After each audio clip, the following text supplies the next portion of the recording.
So now the time is to finally cook that beautiful piece of salmon we've been waiting for. First thing I like to do is take the salmon and kind of match up the identical sizes. Obviously we know that we cut this from a long piece, and what's going to happen is the tail gets smaller. Obviously the piece gets smaller, so I think we're going to cook these two beautiful pieces that were towards probably midsection of the fish. I like to dry it and make sure the fish is completely dry before I season it. So we rest it on paper towels. Make sure all sides are dry. Then we'll season it. I like to use kosher salt. You can really feel the kosher salt in your hands, so it's very easy to work with. You can also see it as it hits the product. So we're going to season all the way around the fish, top, bottom, and the sides.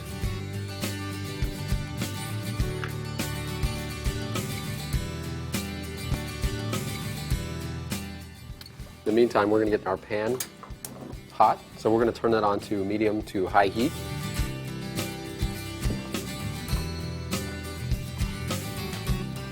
So now that our pan is really hot, you can see it's starting to almost smoke. We're going to add a couple tablespoons of grapeseed oil or canola oil or something like that. Then we're going to add the salmon. This side was the skin. We're going to go with the bone side actually down. When we place these into the pan, we want to place them away from us, because what happens if this happened to slip out of your hand, we'd actually want the oil to splash away from you as opposed to splashing towards you if it would drop. So what we're looking for is, you can see the opaque color coming up the sides. We're going to wait until that's about halfway up the side of the pan. We're going to get a nice golden brown crust in the flesh before we flip that. So we don't really want to move the fish, we don't want to touch it. Let's just look at it. It's a beautiful thing. A lot of young cooks will get anxious and start to move the fish around and play with it, but then you really don't develop that nice crust that we're trying to obtain.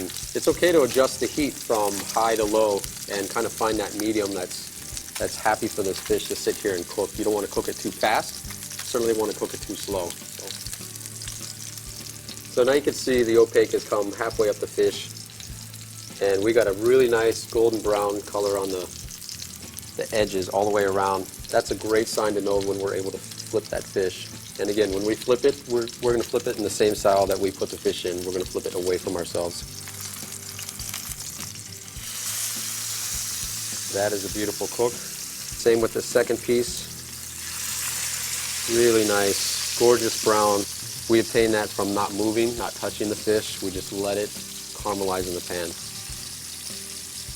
Certainly as a younger cook, you're always touching and feeling and moving the fish, which is a great thing. It really is, because you get to know how it feels and how the proteins change throughout the cooking process. It's going to be a lot firmer as the fish becomes fully cooked. So it's a great way to tell. I encourage that. But if you're not sure, a great way to know when a fish is done is to take an internal temperature of, for salmon, we're looking for about 140 degrees Fahrenheit. So when we have a sense of the fish being completely cooked, we'll remove it and we'll insert a thermometer, and we'll want to insert that in the thickest part of the fish, somewhat of at an angle, and see where our temperature is on the fish.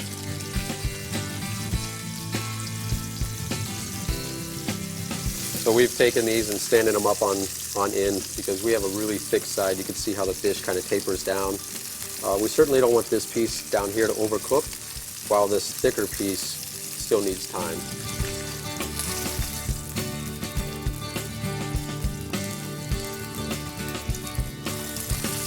So we'll take these two pieces of fish out. I like to let them rest on some paper towels and kind of absorb some of that excess fat. In the meantime, let's take the internal temperature of this. Again, we go in from the thickest part of the fish, which is dead center. Let's get that reading. So now you can see it's right at 140, maybe just a touch above, which is okay.